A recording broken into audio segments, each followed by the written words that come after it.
હમણાં ઉપાશ્રય એક ભાઈ સમાચાર આપવા માટે આવ્યા કે સાહેબ આપણા ઉપાશ્રયની બહાર બિલ્ડિંગની બહાર એક ગાયના અથવા ભેંસના ગળાને કાપીને રાખવામાં આવ્યું છે ને સમાચાર સાંભળતા જ બધા જ મહાત્માઓ અહીંયા જોવા માટે આવ્યા।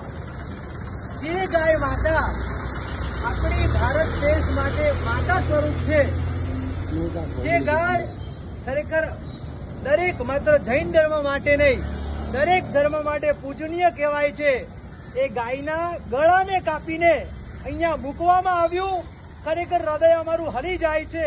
ઓલરેડી 2 દિવસથી ભગવાન માટે અત્યારે જોરદાર ધરણા લઈને બેઠા છીએ, આંદોલન લઈને બેઠા છીએ અને આ જુઓ, આંખ સામે ગાયના ગળા કાપીને મૂકવામાં આવે, બિલકુલ આ સહન થાય તેવું નથી। વહેલી તકે